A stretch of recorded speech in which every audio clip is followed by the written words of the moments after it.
Devil horn salute and good morning. Look at that. That evil device has not been turned on yet. Good morning. It's a genuine wake and bake deal. It's not even 6 o'clock in the morning. Devil horn salute. All my fans and freaks out there. If you've been following me for a while, thank you. God, I appreciate it. One thing I'm so grateful about my channel, it's not that big. I would hate to wake up every fucking morning and find that I got 6,000 comments to look at, and most of it's not going to be nice. Actually, I'll be honest with you guys that's watching this.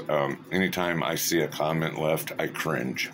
I literally fucking cringe every time you got a comment on your YouTube. Oh, fuck me, God, now what? I love the good comments, and I really hate the bad ones. So, I've had some issues this last week, and I've been dropping hints.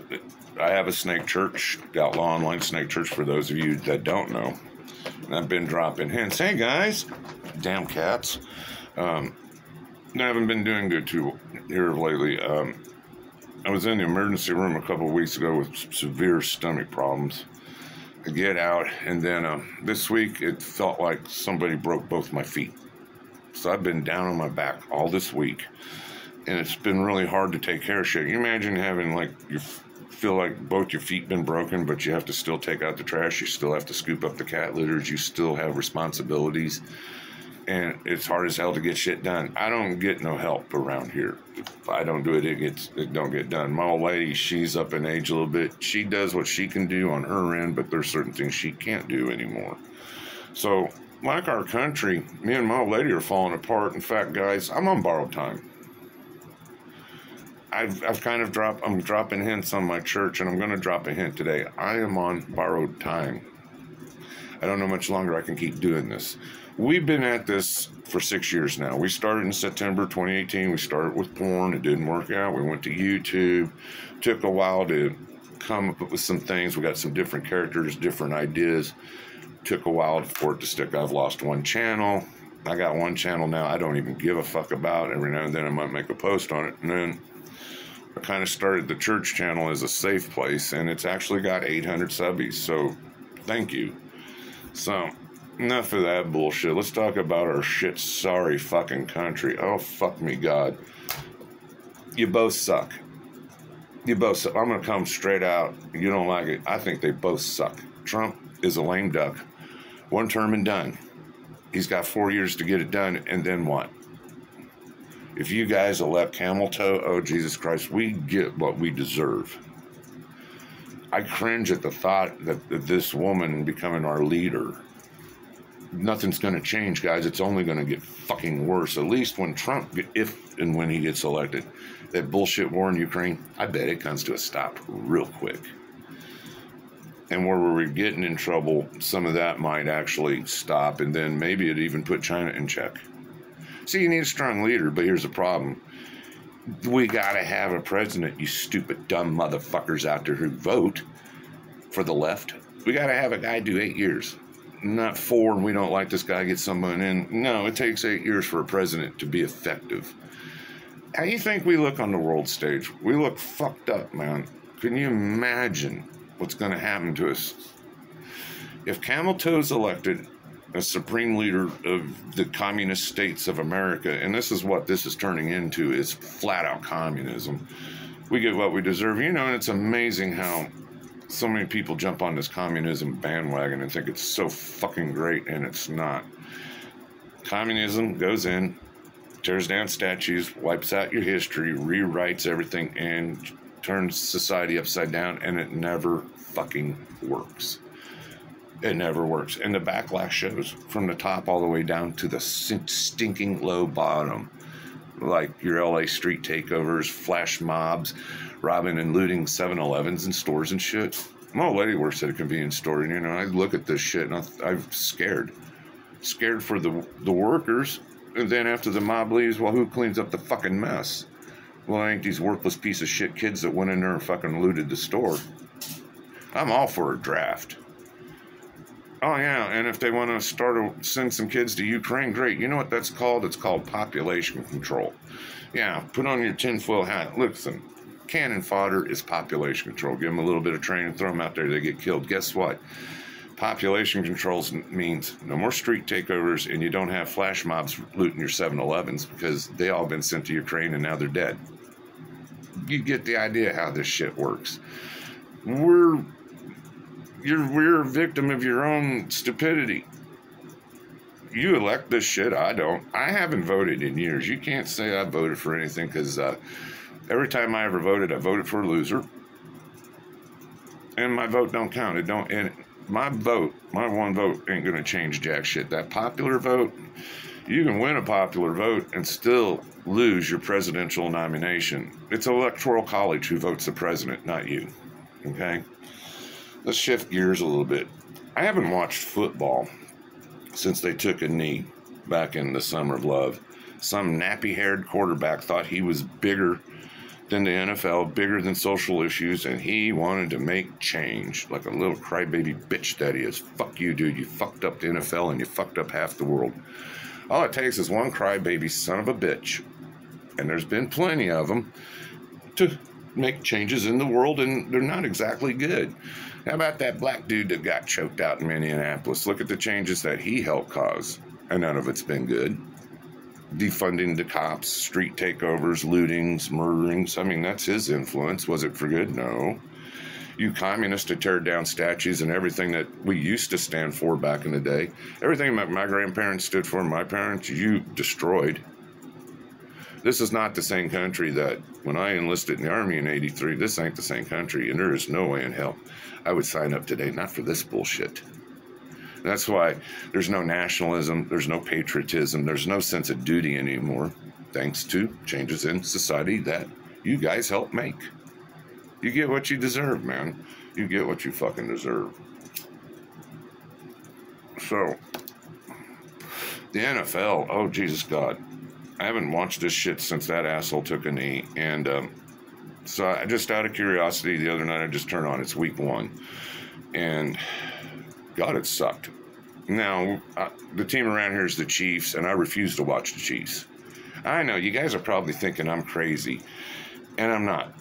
I spent years as a Chiefs fan. Okay, let me tell you something straight up, football fans. I grew up with football from the late 60s. Johnny Unitas, Bart Starr, Alex Karras, Dick Buckets. Yeah, I mean, monsters. I grew up in the 70s with Kenny Stabler, Fran Tarkington, okay? I caught the end of Len Dawson and Hank Scram, and they started losing. Everybody screamed, you guys suck, out you went, and out they went in the mid-70s. Terry Bradshaw, the Pittsburgh Steelers, the Iron Curtain, man, the fucking terrible towels and shit. Yeah, I've seen superstars. I mean, people that, God, you had so much respect for as athletes back in the day, and they didn't throw the politics in it. In fact, football was better in there because they were out to kill each other. Now, we fast forward all these years later. No, I spent many Chiefs seasons with Marty Schottenheimer, so close and coming up short. I've spent many seasons watching John Elway and the Denver Broncos kick our ass in the last second. Many disappointed seasons. I was happy when the Chiefs finally went back to the Super Bowl before all the politics got in. But after that, I refused to watch. I absolutely refused. All these years, and now we've got Wonder Boy as a quarterback. We've got a good team. But here's the thing now, Chiefs fans, Swifties. Taylor Swift. Oh, Jesus Christ. I don't like Taylor Swift, and I don't like her fucking music. And ever since this bitch showed up on the scene, and you can ask my lady, the only thing I think Taylor Swift's good for is like in a porn movie, The Money Shot. Get a bunch of goo all over your face from The Money Shot all over the face, man. I think that's all she's good for. I'm sorry, that's my own personal opinion. You know what? We're all entitled to an opinion that don't mean jack shit. So, football sunk so low that we've got to add politics to it. We've got to take a knee. You let nappy-haired quarterbacks make decisions, and now we've become a nation of Swifties. And then there's a lot of people coming out saying that the game's rigged now, and I'm seeing it. They're showing you how the games are rigged. And I told my old lady when the Chiefs were down there in Tampa was going to win the Super Bowl because why this Brady guy come out of retirement? It's in Tampa. It's good for the city. The parade's right there. It's a win-win situation for Tampa. It is what it is. So, football, it's not what it used to be. It sucks. It's rigged. Everything's rigged from the UFC to the NFL to the NBA. Who won the Stanley Cup last year? I'm clueless. I have no idea who won the fucking Stanley Cup. I couldn't even tell you baseball standings right now because it's not being on YouTube. The only information I see anymore is this fucking YouTube thing. And by the way, YouTube, your product's starting to suck, man. You really blow. You can't even figure out me on an algorithm. So let's finish out with one of my favorite sports. Was a favorite sport of mine. I always loved NASCAR more than anything else. NASCAR used to be my #1 go-to sport. Fuck football season. We'll catch up with that when NASCAR's done. And baseball, who watches that? We got the Sunday races. Right now, they had to sign a charter. It's always been that way. Teams buy their numbers. You sign a charter to race with this company, and that's the way it is. The biggest bitch that I'm picking up on is that the teams want more cut of the money, the TV money. The TV money is getting huge. And the president of NASCAR and all them officials are lining their pockets, but the teams get a trickle down. Well, they want a little more of the trickle down because it's the teams that make the sport. It's the teams that draw the crowds. It's the teams who get the sponsors. It's the teams who help make them money. And they feel like they're being unfairly cut out of the process. Now, the beautiful part about this is this. I don't know how many people knew this, but Michael Jordan owns Bubba Wallace's car, along with Denny Hamlin. The 23 team with Bubba Wallace, Michael Jordan, and another team, they failed to sign the charter. And now they're going to hire attorneys to go to court. And here's the thing, though. They might have money. Michael Jordan might have a lot of money, but NASCAR has more. And they can tie these teams up in court for a whole season.